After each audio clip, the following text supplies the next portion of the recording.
इस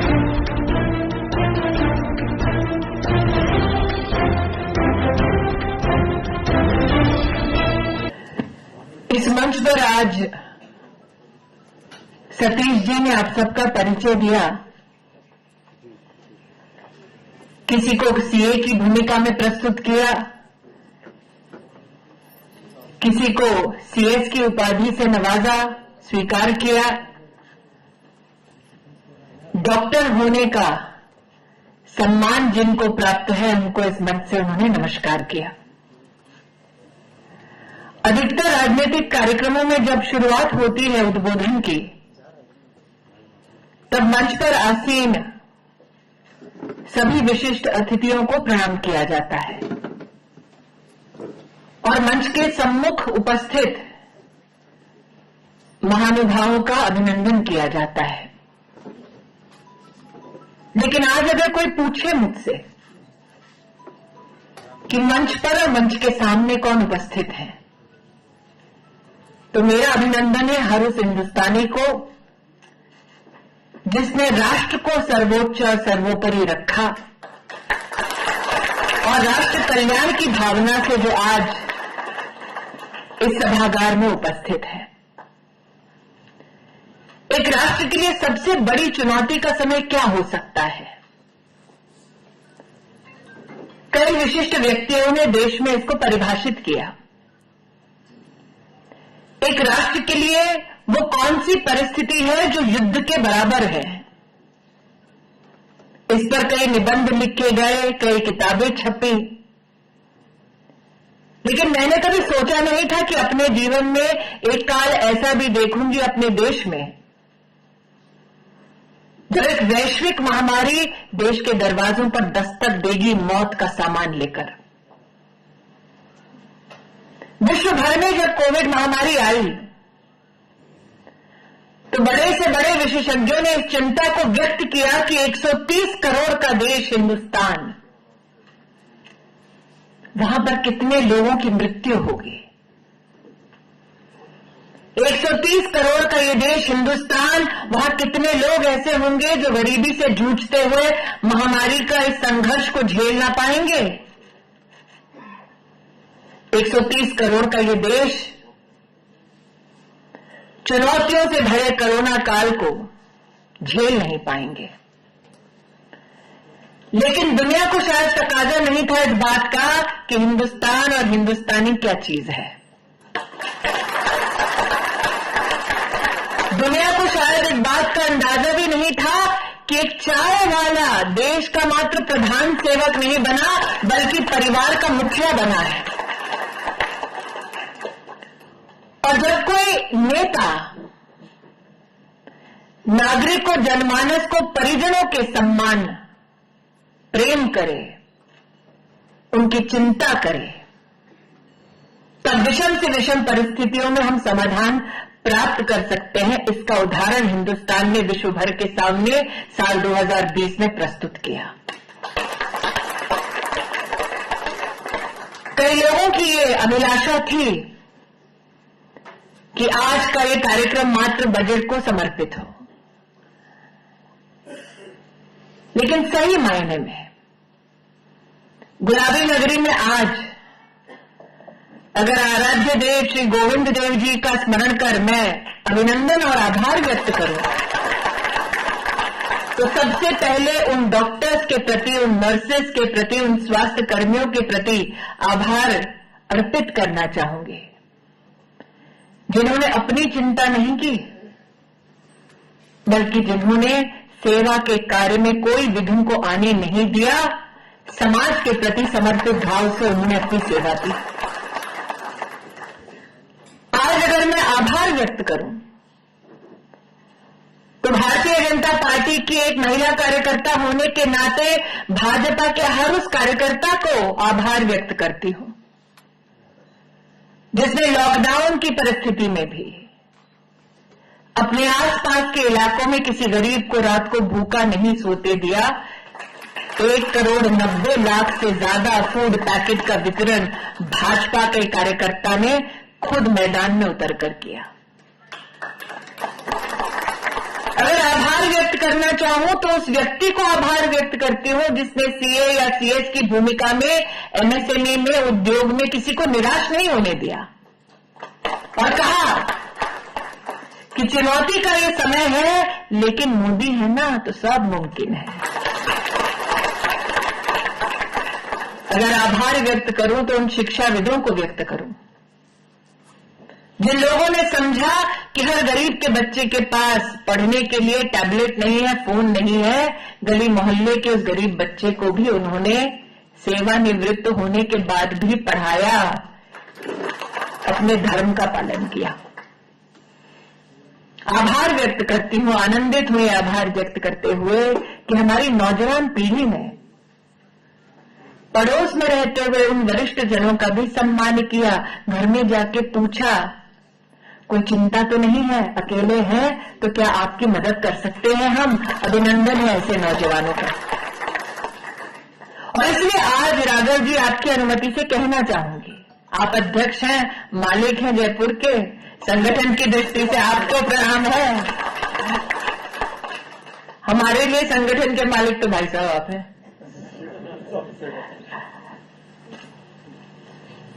और इसलिए कहती हूं ये शब्द राघव जी के लिए कि भारतीय जनता पार्टी की यह रीत रही है, जनप्रतिनिधि बनने का सौभाग्य हम में से कईयों को प्राप्त हुआ है। मैं हूं, रामचरण जी आज मंच पर विराजित हैं, अशोक जी हैं अपने विधायक, अशोक परनामी जी हैं अपने पूर्व अध्यक्ष, कालीचरण जी हैं जिनको तो आपने बारूद से कंपेयर कर दिया राघव जी, नरकट जी हैं। जनप्रतिनिधि बनने का हम सबको सौभाग्य प्राप्त हुआ, लेकिन निस्वार्थ भाव से संगठन के माध्यम से सत्ता की बिना चिंता किए हुए जनता की सेवा करने का एक अलग ही अनुभव है, एक अलग ही आशीर्वाद है जो आपको प्राप्त हुआ है। और इसलिए आज आप सबकी अनुमति से कहना चाहूंगी कि इस बजट को हमें सूक्ष्म दृष्टि से नहीं देखना चाहिए। मैं याद दिलाना चाहूंगी, इसी गुलाबी नगरी में साल 2013-14 का वो समय जब चुनाव आसपास था और चर्चाएं होती थी कि आने वाला भारत कैसा होगा,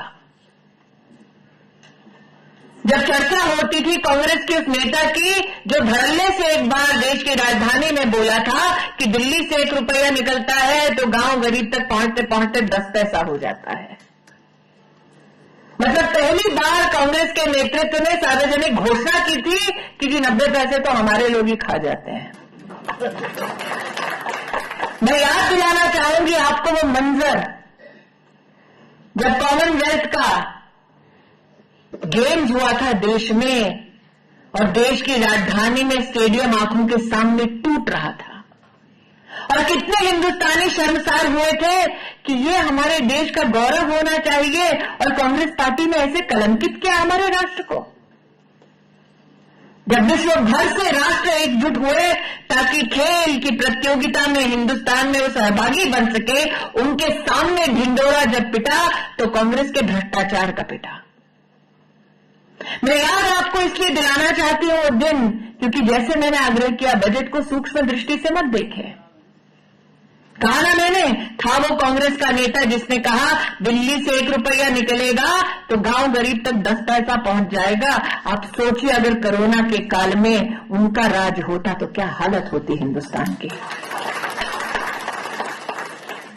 क्या होता कोई ऐसा कांग्रेस में जो इस बात की चिंता तक को व्यक्त करता कि हर गरीब के पास मुफ्त का राशन पहुंचाए? नहीं होता। दिल पर हाथ रखकर कहिए, नहीं होता। और इसलिए आज अगर अभिनंदन दें हम प्रधानमंत्री जी को तो इस बात का भी अभिनंदन दें कि राष्ट्र के इतिहास में पहली बार 80 करोड़ नागरिकों को 8 महीने का मुफ्त का राशन अगर किसी ने दिलवाया तो मोदी की सरकार ने दिलवाया।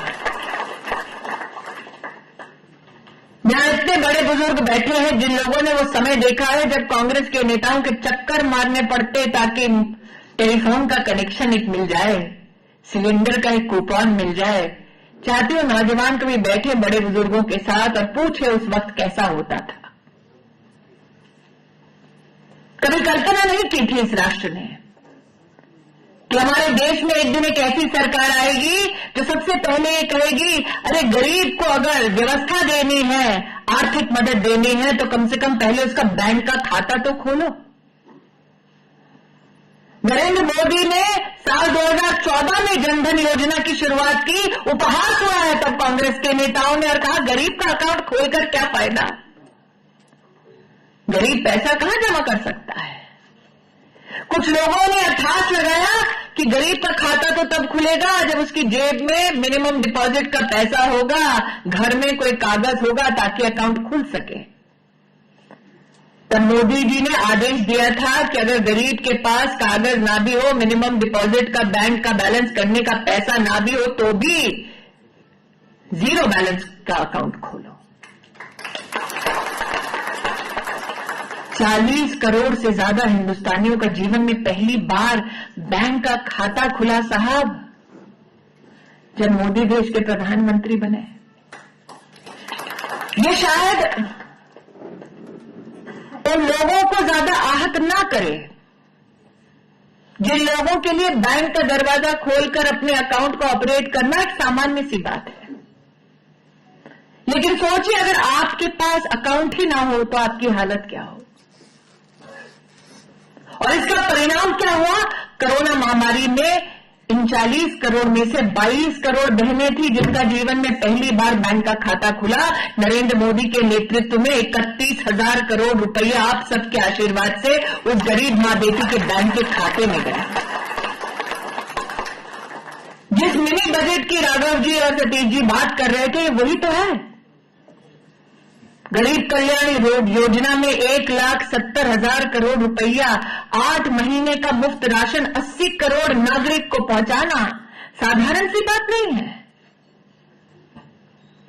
एक एक नागरिक के घर तक वो राशन पहुंचा क्योंकि नेता निष्ठावान है।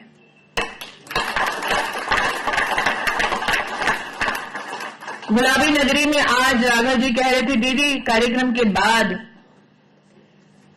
चाय की व्यवस्था होगी, पीजिएगा। मैंने कहा राघव जी चाय रूखी सूखी पिलाएंगे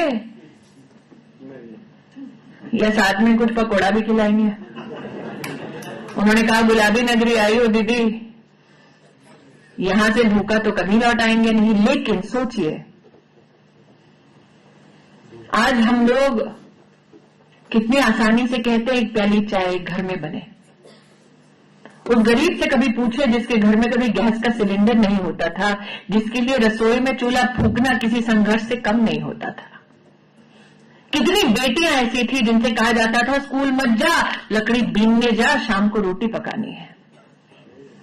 कितनी माताएं ऐसी थी जो हर दिन अपने घर में रसोई में चूल्हा फूंकती। और यहां कितने वरिष्ठ ऐसे बैठे हैं जिन्होंने गरीबी स्वयं देखी है कभी जीवन में, जिन्होंने अपनी मां की उस खांसी को सुना है। कितने बेटे जो सहम जाते, मां ने जीवन भर खांसा लेकिन उफ एक बार तक नहीं की क्योंकि बच्चों को घर में रोटी परोसनी थी। और ये वो नहीं समझे जो सोने का चम्मच मुंह में लेकर पैदा हुए, जिसकी मां ने कभी चूल्हा नहीं फूका। ये वो चाय वाला समझा जिसकी मां ने गरीबी में संघर्ष किया। और साल 2014 में नरेंद्र मोदी ने आह्वान किया, चुनाव जीत चुके थे, और कहा देश की जनता से कि अगर आप अपनी सब्सिडी छोड़ सकते हैं, कृपया क्या आप साथ देंगे ताकि देश की गरीब माताओं बहनों को हम गैस का एक सिलेंडर दिलवा सके। उस वक्त देश के 1 करोड़ नागरिकों ने अपनी गैस की सब्सिडी छोड़ी। इतना विश्वास मोदी पर कि हमने छोड़ी है सब्सिडी, गरीब महिलाओं को मिलेगी गैस का वो सिलेंडर। और उज्ज्वला योजना के तहत 8 करोड़ महिलाओं को गैस का सिलेंडर मिला। इसलिए कहती हूं बजट को सूक्ष्म दृष्टि से न देखें। इस बार भी बजट में कहा गया है कि 1 करोड़ और गरीब बहनों को मुफ्त का सिलेंडर मोदी सरकार दिलाएगी। आज आपके सामने इसलिए कहती हूं क्योंकि ये संभव इसलिए हुआ क्योंकि आपने नरेंद्र मोदी पर विश्वास करके अपना वोट, अपना आशीर्वाद नरेंद्र मोदी को दिया। यहां कितने परिवार ऐसे बैठे हैं, कितने नागरिक ऐसे बैठे हैं जिन्होंने गरीब के उस संघर्ष को देखा, जब घर में अगर मां बीमार हो जाए तो कभी अपने बच्चों को नहीं बताती, पति को नहीं बताती, क्योंकि बीमारी का खर्चा उठाने की औकात नहीं होती किसी के घर में। कितनी माताएं घर में, कितने हमारे वृद्ध नागरिक कहते हैं अरे क्रोसिन एनासिन से काम चला लेंगे। बुजुर्ग कभी गरीब परिवार में ये नहीं कहते कि जानता हूं बेटे की जेब में पैसा नहीं है इसलिए बताता नहीं। बूढ़ी मां कभी अपनी बेटी से नहीं कहती क्योंकि ससुराल चली गई है, बेटी से पैसा मांगा नहीं जाता। ये चिंताएं वो कभी नहीं समझेंगे जिन्होंने जीवन भर विदेशों का दौरा किया है। ये वो समझेंगे जिन्होंने बीमारी में गरीब परिवारों को टूटते देखा है। और इसलिए देश के इतिहास में पहली बार जन औषधि केंद्र का निर्माण अगर किसी ने कराया तो नरेंद्र दामोदर दास मोदी ने करवाया। दवाई में कितना खर्चा होता है ये शायद निम्न मध्यम वर्गीय परिवार, गरीब परिवार जानते हैं। और आज भाजपा की कार्यकर्ता होने के नाते मुझे इस बात का गर्व है कि सालाना गरीब का 3,500 करोड़ रुपया बचता है सिर्फ सस्ती दवाई के माध्यम से। देश के 7,000 उन केंद्रों के माध्यम से जिसमें जनता को औषधि मिलती है सस्ते दामों पर। जब मैं बोल रही थी यहां महिला और बीमारी के बारे में, मेरे संगठन मंत्री जी उपस्थित हैं। उत्तर प्रदेश में इन्होंने वर्षों तक सेवा दी और आज यहां राजस्थान के सेवा में वो समर्पित हैं। बहनें सर हिला रही थी। कितनों ने देखा इस संघर्ष को अपने घरों में।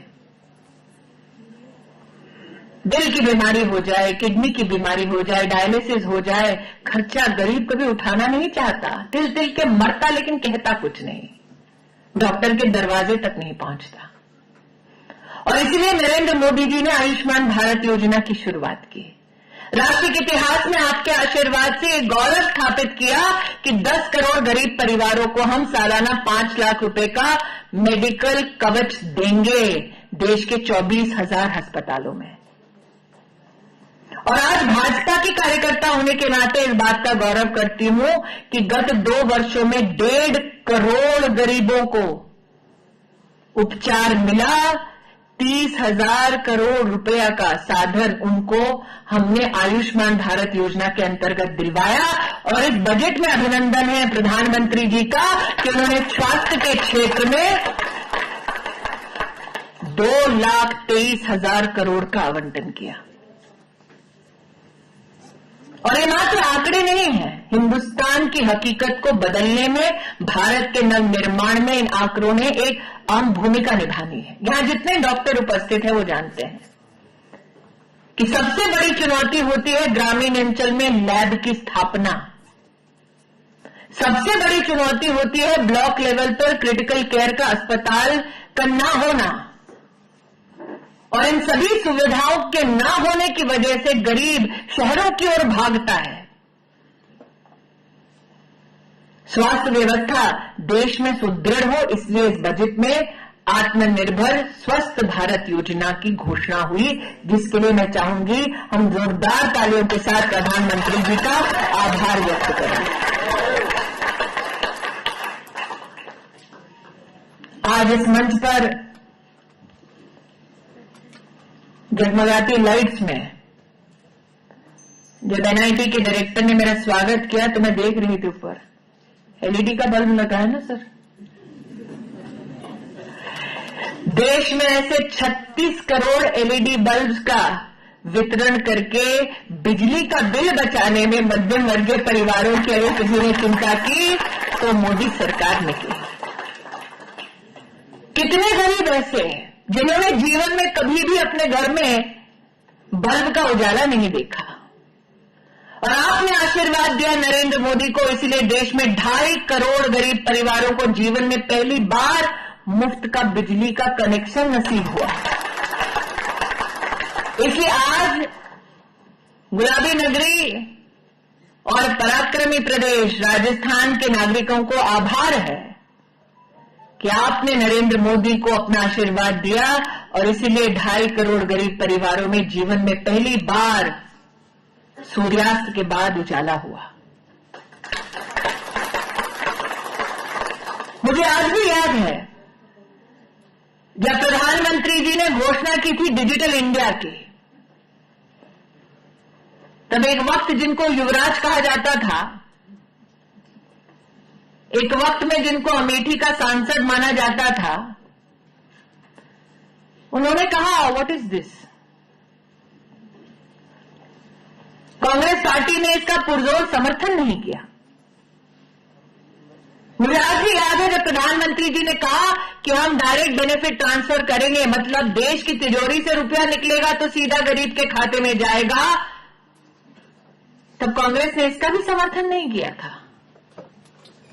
लेकिन आज मैं ये कहते हुए प्रसन्न चित्त हूं कि देश में इन 6 वर्षों में डायरेक्ट बेनिफिट ट्रांसफर मतलब सीधा देश की तिजोरी से हिंदुस्तानियों के बैंक के खाते में अब तक मोदी सरकार ने 13 लाख करोड़ रुपया ट्रांसफर किया है। और बचत कितनी हुई ये भी बता दो, 1,80,000 करोड़ रुपया। ताली तो आपने बजा ली, लेकिन ये तो पूछिए कि जब कांग्रेस का राज था तो इस 1,80,000 करोड़ रुपया का होता क्या था। 1,80,000 करोड़, वर्षों वर्ष 10 साल उनकी सरकार रही। उससे पहले भी 50 साल उस परिवार ने राज किया। अगर हमने 6 सालों में 1,80,000 करोड़ रुपया देश का बचाया तो सोचिए 50 सालों में उन्होंने कितना खाया।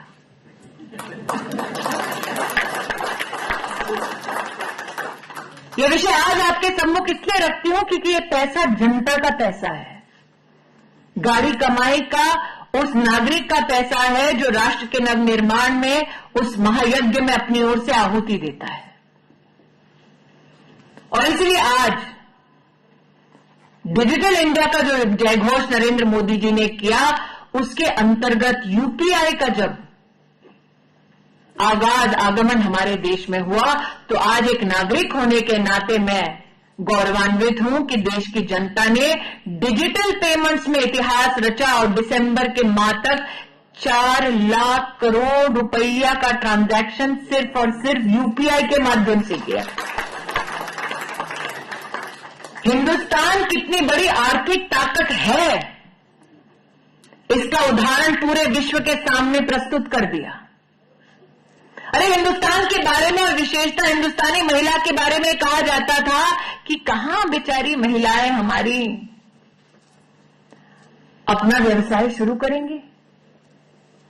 एक महिला को कहा जाता था, गरीब परिवार के बेटे या बेटी से कहा जाता था कि तुमने जन्म लिया है ताकि थोड़ा पढ़ लिख लो, फिर किसी धंधा सेठ के यहां नौकरी करो। जब नौजवान ये कहता कि मुझे नौकरी नहीं करनी, अपना व्यवसाय करना है, बैंक के पास जाता या तो खाता नहीं होता, या बैंक कहता कि जमीन है तो वो गिरवी रखो, घर है तो वो गिरवी रखो, मां के जेवर है तो वो गिरवी रखो।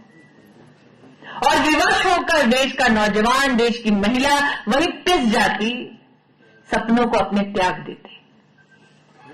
प्रधानमंत्री जी ने मुद्रा योजना की शुरुआत की, कहा 50,000 रुपया से लेकर 10 लाख तक की राशि छोटे छोटे व्यवसाय करने वाले नौजवानों को, महिलाओं को दिए जाएंगे।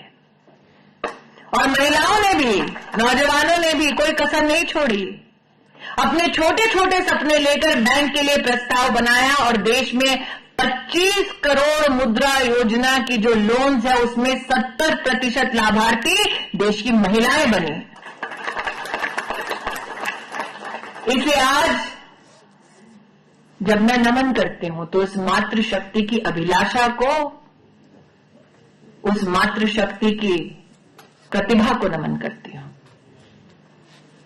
और इसीलिए जब 2019 में मोदी जी जीते और किसी ने पूछा कि भाई जीत का सबसे बड़ा आप सम्मान किसको देंगे, तो उन्होंने कहा देश की महिला ही हमारी सीक्रेट वोटर है। जिस महिला के घर में गैस का सिलेंडर पहुंच जाए, मुद्रा की योजना पहुंच जाए पोषण का आहार पहुंच जाए, वो महिला निश्चित रूप से राष्ट्र के नवनिर्माण में अपनी भूमिका निभाना चाहेगी और आएगी, वोट देकर जाएगी। लेकिन जिन लोगों को भ्रम है कि भारतीय जनता पार्टी वोटों की राजनीति करती है, उनसे भी कह दूं कि भारतीय जनता पार्टी ने डंके की चोट पर कहा कि हम देश की सुप्रीम कोर्ट का सम्मान करते हैं, लेकिन मंदिर बनाएंगे। और मुझे आज भी याद है वरिष्ठ कार्यकर्ता कितने तानों को सुनते कांग्रेस पार्टी के नेता जब कहते कि मंदिर वहीं बनाओगे, डेट नहीं बताओगे। कांग्रेस के राज को हमने देखा जब राष्ट्र के इतिहास में पहली बार एक सरकार ने एफिडेविट में लिख कर दिया कि राम नाम के कोई आराध्य हिंदुस्तान में नहीं। और सुना राघव जी, अब वही कांग्रेस की एनएसयूआई चंदा मांग रही है। इसे आपसे कहना चाहती हूं, आपने अपना विश्वास नरेंद्र मोदी ने दिखाया और लॉकडाउन के समय भव्य मंदिर के निर्माण की पूरी यात्रा शुरू हुई। भारतीय जनता पार्टी ने संकल्पबद्ध होकर आप सबसे कहा था कि कश्मीर से लेकर कन्याकुमारी तक राष्ट्र को एक ध्वज, एक संविधान के नीचे हम लोग बांधेंगे, ताकि देश को विभाजित करने की जो दुर्व्यवस्था अथवा जो कल्पना कांग्रेस पार्टी की थी, उस कल्पना को, उस सपने को हम कभी साकार नहीं होने देंगे। धारा 370 हटी और ये मात्र एक वैचारिक युद्ध नहीं है।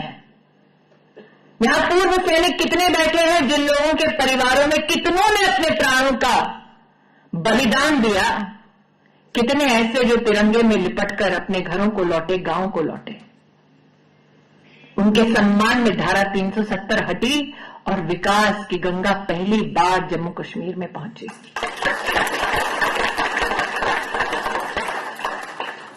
चंद्रशेखर जी और हमारे पार्टी के सभी वरिष्ठ नेता अभिनंदन के पात्र हैं कि पंचायत में और स्थानीय चुनाव में राजस्थान के कार्यकर्ताओं ने अद्भुत प्रदर्शन किया और प्रदेश की जनता का समर्थन प्राप्त किया। लेकिन मेरा भी सौभाग्य रहा, कश्मीर में, जम्मू में पहली बार डीडीसी का चुनाव हुआ, जब आपने जिला पंचायत का चुनाव हुआ, जब आप सबने मोदी जी को अपना आशीर्वाद, अपना सहयोग दिया। इसलिए बजट को मेरा आग्रह था कि सूक्ष्म दृष्टि से ना देखें। पहली बार बजट में इस बात का भी उल्लेख है कि किस प्रकार से न सिर्फ जम्मू कश्मीर में व्यवस्थाओं को सुदृढ़ करने के लिए आर्थिक आवंटन हुआ है, बल्कि लद्दाख में जीवन में पहली बार राष्ट्र के इतिहास में एक सेंट्रल यूनिवर्सिटी के निर्माण की भी उसमें बात हुई है। आज इस मंच पर पूर्व हमारे कुलपति श्री पधारे शिक्षाविदों ने अपना आशीर्वाद नरेंद्र मोदी जी के लिए ज्ञापित किया। अगर कभी उनसे पूछे कि शिक्षा नीति कब बदली थी, 30 साल पहले, कितनी हमारी पीढ़ियां हैं जो पुरानी शिक्षा नीति के अंतर्गत चलती गई और कांग्रेस के कानों पर जू तक नहीं रेंगी। कुछ लोगों को यह लगा कि कोरोना के कार्यकाल में संघर्ष करते करते कहीं गवर्नेंस की दृष्टि से काम ठप ना हो जाए हिंदुस्तान का, लेकिन नरेंद्र मोदी जी के नेतृत्व में 30 साल बाद राष्ट्रीय शिक्षा नीति को बदलकर राष्ट्र के सम्मुख प्रस्तुत करने का भाजपा को सौभाग्य प्राप्त हुआ। और ये नीति क्या? नौजवानों को स्किल का प्रशिक्षण मिले, लेकिन साथ ही आदिवासी बच्चों की प्रतिभा को निखारने का भी हमें मौका मिले। इसलिए इस बजट को सूक्ष्म दृष्टि से न देखें, क्योंकि इस बजट में पहली बार राष्ट्र के इतिहास में 750 एकलव्य मॉडल स्कूल की स्थापना की बात हुई है। जहां मात्र 20 करोड़ रुपया मिलता था एक रेजिडेंशियल स्कूल बनाने के लिए, वहां 38 करोड़ रुपये का प्रावधान हर स्कूल के लिए किया गया। इस बजट में 4 करोड़ देश के हमारे दलित छात्रों के लिए स्कॉलरशिप का 35,000 करोड़ का भी प्रावधान है। इस बजट में 100 सैनिक स्कूलों के निर्माण का भी प्रावधान है। इस बजट में देश के जो हमारे एस्पिरेशनल डिस्ट्रिक्ट्स हैं उसमें विशेषतः शिक्षा को और भी सुदृढ़ करने का प्रावधान है। मुझे आज भी याद है साल 2014 में मोदी जी ने कहा कांग्रेस कई गड्ढे छोड़ गई है विकास की राह पर, उन गड्ढों को भरना है एक एक करके। प्रगति के पथ के उन गड्ढों को भरने का आत्मनिर्भर भारत का ये बजट है। और जब आत्मनिर्भरता की बात होती है, जब देश की नींव को और बुलंद करने की बात होती है, तो देश का किसान उससे अछूता कैसे रह सकता है। आज ये कहते हुए मुझे दुख है कि कांग्रेस के निवर्तमान अध्यक्ष ने अपनी राजनीति को स्तर तक गिरा दिया है कि अब झूठ का सहारा पल पल लेने लगे हैं। और ये बात मैं इसलिए कह रही हूं क्योंकि चंद्रशेखर जी स्वयं इसके साक्षी हैं। अमेठी में गांधी परिवार ने 80 के दशक में किसानों से जमीन ली और कहा जमीन दे दो तुम्हारे लिए फैक्ट्री बना देंगे। अपने लोकसभा क्षेत्र में अपने दोस्तों को, अपने परिचितों को जमीनें दिलवाई। कोई फैक्ट्री खुली, 6 महीने में बंद हो गई। 80 के दशक से किसान ने कहा मेरी जमीन तो लौटा दो, लेकिन गांधी खानदान ने वो जमीन आज तक नहीं लौटाई। एक ट्रस्ट बनाया जिसमें परिवार के तीनों सदस्य हैं और इन तीनों सदस्यों ने आज तक किसान की वो जमीन नहीं छोड़ी। वो बिलखता रहा, चिल्लाता रहा कि मैं आपके संसदीय क्षेत्र का किसान हूं, मुझको तो बख्श दो। लेकिन उस खानदान ने अपने ही लोकसभा क्षेत्र के किसान को प्रताड़ित किया और आज ये देश भर में किसानों की दुहाई देते हैं। मैं उस क्षेत्र की सांसद हूं जिसमें जब राहुल गांधी प्रतिनिधि थे तो किसानों पर लाठीचार्ज होता था क्योंकि वो खाद की लाइन में खड़ा होता था। मैं उस लोकसभा क्षेत्र की सांसद हूं जिसमें नहर साफ नहीं की जाती थी ताकि किसान तक पानी ना पहुंचे। मैं उस क्षेत्र की सांसद हूं जिसमें जीवन में पहली बार 3 लाख किसानों को किसान सम्मान निधि के माध्यम से साल का 6,000 रुपया मोदी ने दिलवाया, राहुल गांधी ने नहीं दिलवाया। और इसलिए आज कहती हूं देश भर में 10 करोड़ छोटे किसान हैं। उनको 2 वर्षों में 1 लाख करोड़ रुपया सीधा बैंक के खाते में नरेंद्र मोदी ने दिलवाया। फसल बीमा योजना के अंतर्गत 90,000 करोड़ रुपया किसान को मोदी ने दिलवाया। एमएसपी की बात करते हैं राहुल गांधी और रामचरण जी इसके साक्षी हैं। तब नहीं बोलते जब एमएसपी की तुलना होती है मोदी सरकार में और यूपीए सरकार में। आज मैं कहना चाहती हूं ये राहुल गांधी जो देश भर में ढिंढोरा पीटते हैं असत्य का। जब 2013-14 में कांग्रेस की सरकार थी तो गेहूं की खरीद में उनकी सरकार ने मात्र 33,000 करोड़ रुपया खर्चा। मोदी सरकार ने 75,000 करोड़ रुपया खर्चा। जब कांग्रेस की सरकार थी तो धान की खरीद में मात्र 60,000 करोड़ रुपया खर्चा। मोदी सरकार ने 1,72,000 करोड़ रुपया खर्चा। दाल में 230 करोड़ रुपया एमएसपी ऑपरेशन में खर्चा करने वाले राहुल गांधी आज मोदी को आंख दिखाते हैं जिन्होंने एमएसपी ऑपरेशन में दाल में 10,530 करोड़ रुपया खर्चा। कपास में 2013-14 में कांग्रेस पार्टी ने पूरे देश के कपास के किसानों के लिए मात्र 90 करोड़ रुपया खर्चा। नरेंद्र मोदी की सरकार ने जनवरी माह 2021 तक 25,000 करोड़ रुपया सीधा किसान के बैंक के खाते में दिलवाया। और ये आज आंख दिखाते हैं। आज इस कार्यक्रम से पहले पत्रकार वार्ता में मैं जब सम्मिलित हुई तो किसी पत्रकार ने मुझसे पूछा, राहुल जी आ रहे हैं, आप क्या कहना चाहते हैं? मैंने कहा राजस्थान में ही गिनवा कर गए थे ना, 1 2 3 4 कितना तक गिना था? 10 तक। गनीमत है, 10 तक गिनकर गए थे। 10 दिन पूरे हो गए, उनका 10 वही है भाई साहब। अब तो 10 दिन पूरे हो गए, हमारे लिए 2.5 साल है, उन्होंने 10 ही गिने। कब करेंगे किसान का कर्जा माफ? इसे गुलाबी नगरी के उन विशिष्ट व्यक्तियों से कहने आए हूं कि कथनी और करनी में कितना फर्क है गांधी परिवार का, वो आप स्वयं देख चुके हैं। अब गिनती आपको करवानी है। कितने दिन बचे हैं अगले चुनाव तक?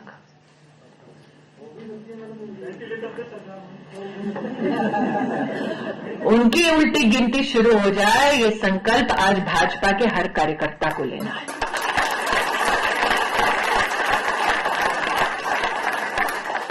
आज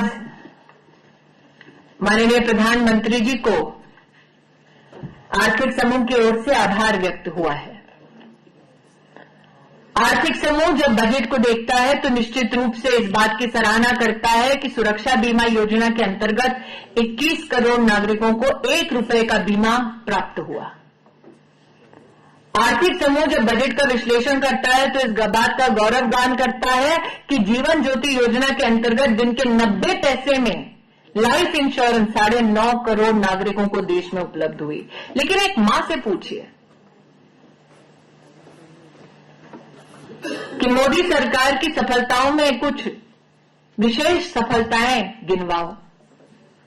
मेरे देश के 3.5 करोड़ गरीब बच्चों को मिशन इंद्रधनुष के अंतर्गत मुफ्त में वैक्सीन अगर किसी ने लगाया तो मोदी सरकार ने लगाया। आज इस बजट का जब हम चिंतन करते हैं, इसका विश्लेषण करते हैं, तो इस बात के लिए भी प्रधानमंत्री जी का अभिनंदन करते हैं कि देश में न्यूमोकॉकल वैक्सीन और हमारे डॉक्टर यहां विराजमान हैं।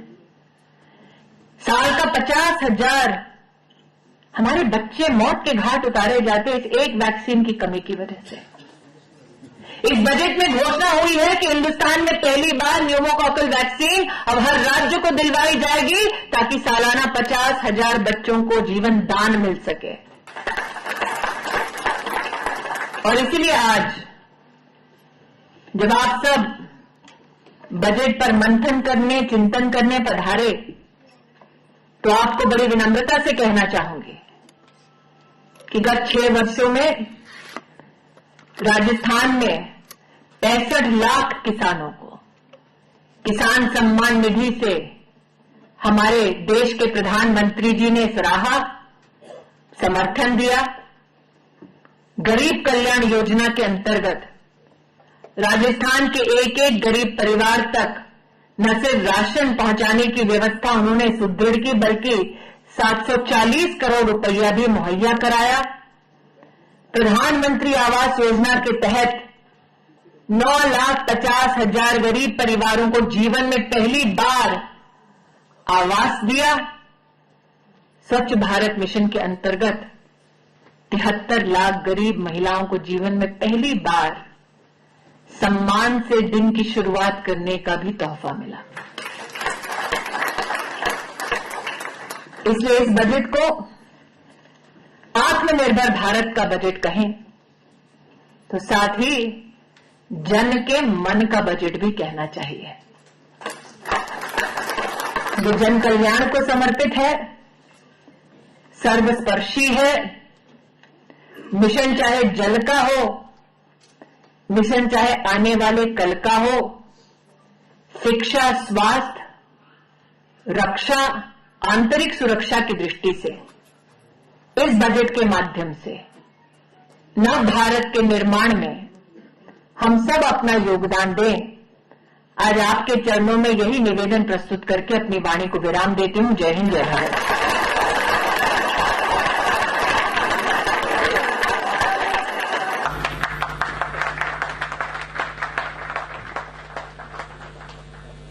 महिला मोर्चा की कार्यकर्ता अंजू मिश्रा जी व अन्य उनके साथ जो भी हैं वो आप आए।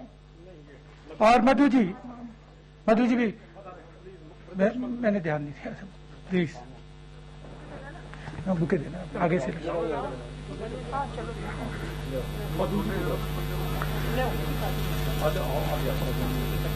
हाँ जी।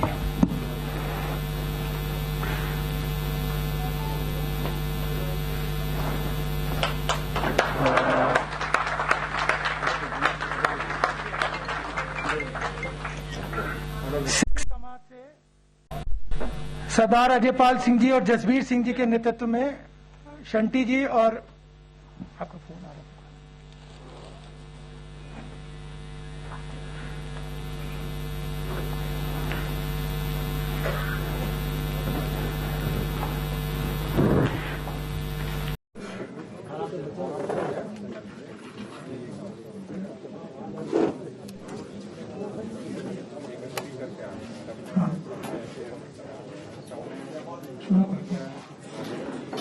इसके पश्चात व्यापार मंडल से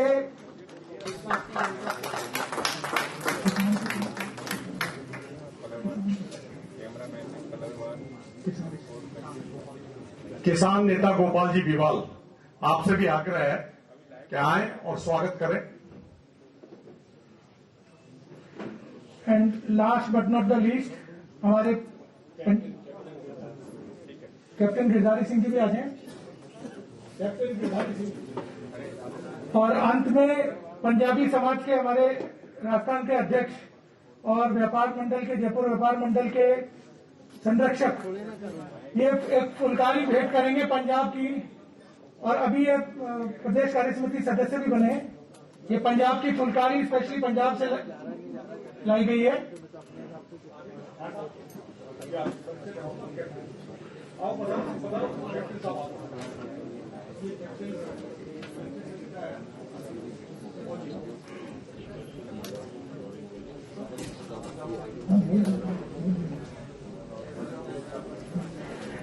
पंजाबी समाज के अध्यक्ष भाई रवि जी नैयर, सतीश जी सरीन, राजू जी नारंग आदि पंजाबी समाज, गुलशन जी आदि, उनका फुलकारी का दुपट्टा जो पंजाब से विशेष तौर पे इन्होंने मंगवाया है,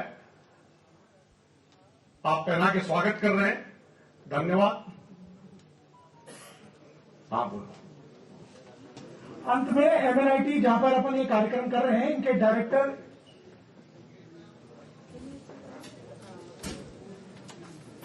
ठीक है।